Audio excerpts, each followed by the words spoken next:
모든 것에는 유효 기간이라고 하는 게 있습니다.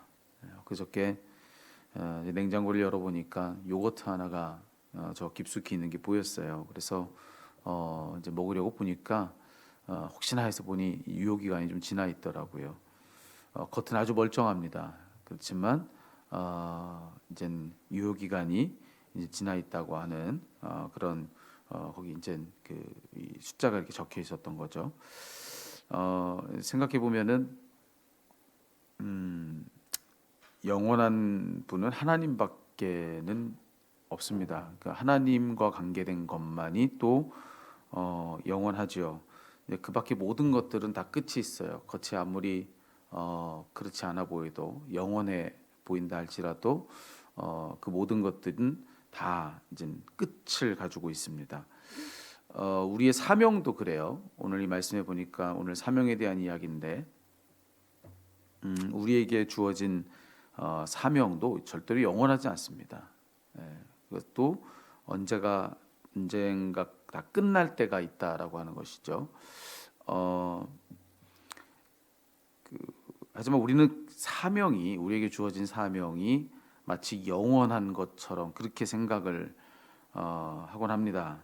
언제나 내게 주어질 일이라고 생각하는 거죠. 어떤 일이 내게 주어졌을 때 이것이 나에게 영원히 주어지는 일처럼 그렇게 생각을 하는 것이 우리들이라고 하는 것입니다. 그러니까 오늘도 내게 이 일이 주어지고 내일도 그 내일의 내일도 영원히 일이 내게 주어질 것처럼 우리가 생각하지만 그렇지 않다라고 하는 것이죠. 모든 것이 다 끝이 있고 그리고 사명도 그렇다. 다 끝날 때가 있다. 우리가 사명의 소중함을 이렇게 크게 여기지 않는 까닭이 이제 바로 그것이 끝이 있다는 생각을 하지 못하기 때문일 수 있습니다. 그러니까 그것이 우리 영원할 줄로 아는 거죠. 그래서 사소하게 여기고 그것을 그리 중요치 않게 생각하곤 하는 것이죠.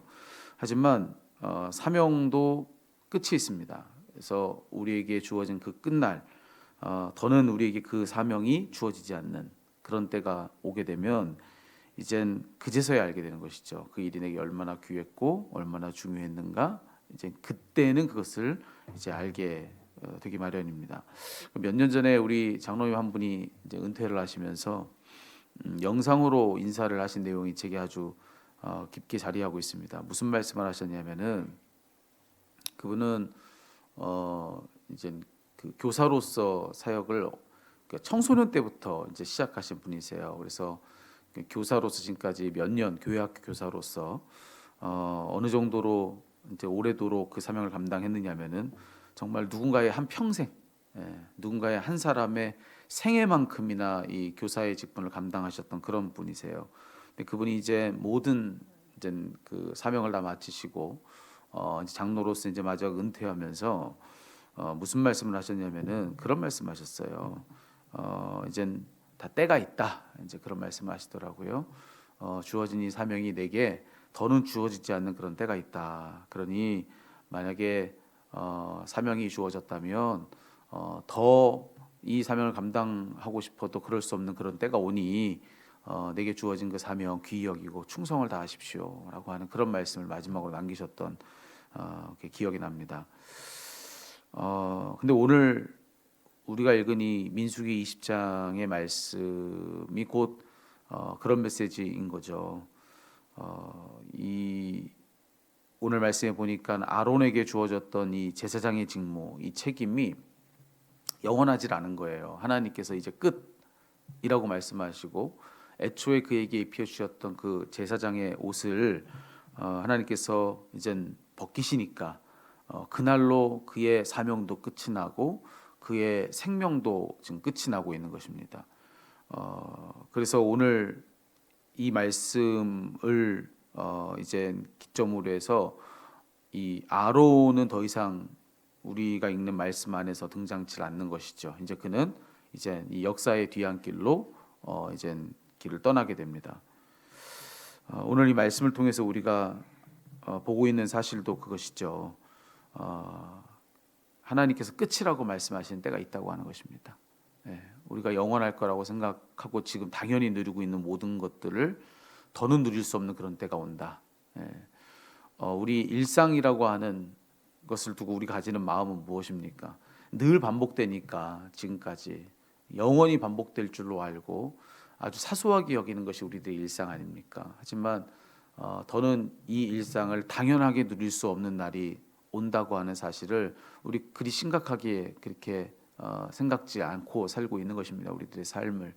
하지만 일상이 이제 더 이상 내게 주어지지 않는 그 일상이 깨어지는 어떤 순간을 맞이하게 되면 그러면 이 일상이 얼마나 중요하고 얼마나 소중했던지 이제 그제서야 이제 뒤늦게 깨닫게 되는 것이죠. 이럴 줄 알았으면 그때 그 일상 하루하루 주어진 그 매일의 날들을 더 귀히 여기고 살 걸이라고 후회하게 되는 것이죠. 사명이 그렇습니다. 하나님께서 우리에게 주시는 사명을 우리는 매번 이 사명을 지금까지 감당해온 날들을 횟수를 헤아리면서 앞으로도 내내 이 사명이 내게 주어질 줄 알지만 그렇지 않다라고 하는 거예요. 오늘 아론에게도 그렇고 우리에게도 그럴 것입니다. 하나님께서 더 이상은 내게 이 직무를 맡기시지 않는 그런 때가 반드시 온다고 하는 것입니다. 저도 그렇고 여러분도 그렇고 하나님이 이제는 끝이라고 말씀하시면서 우리에게 그간 입혀주셨던 옷을 더는 입지 않게 하실 그런 날이 반드시 온다고 하는 것이죠. 만약 그런 끝날이 있다는 것을 내가 안다면 오늘 내게 주어진 이 사명을 어떻게 감당해야 하겠는지 오늘 이 말씀 앞에서 한번 그것을 숙고해 볼 수 있는 그런 이 아침이 되었으면 좋겠습니다. 그 장로님이 마지막으로 남기셨던 그 동영상 속 메시지와 똑같습니다. 때가 있습니다. 그러니 더는 때가 주어지지 않을 그때가 옴을 기억하고 아직 기회 있다면 그렇다면 우리가 해야 될 일은 무엇이겠는가? 그것은 바로 충성이다라고 하는 것. 그것을 오늘 말씀 속에서 우리가 하나님 말씀으로 다시 또 새롭게 듣고 오늘 여러분에게 어떤 일이 주어졌습니까? 교회 안에서 여러분의 직분은 무엇입니까? 교회 안에서 여러분의 책임은 무엇이고 또 교회 밖에서 크리스찬으로서 여러분에게는 어떤 직무가 어떤 책임이 또 주어져 있습니까? 여러분 그 책임을 그 사명을 오늘 내가 어떤 마음으로 감당해야 할런지 여러분 그것을 잘 헤아려 보시고 여러분 영원한 것은 앞서 얘기했죠. 하나님 외에는 없는 것입니다. 우리가 마치 영원한 존재인 듯 모든 영원한 것들을 대하고 있는 듯 우리가 그렇게 잘못 알고 있는 모든 것들을 다시 바로잡고 오늘 말씀 앞에서 때가 있는 내 주어진 사명에 대해서 충성을 다짐할 수 있는 그런 시간 되기를 우리 주님의 이름으로 축원합니다. 기도하겠습니다.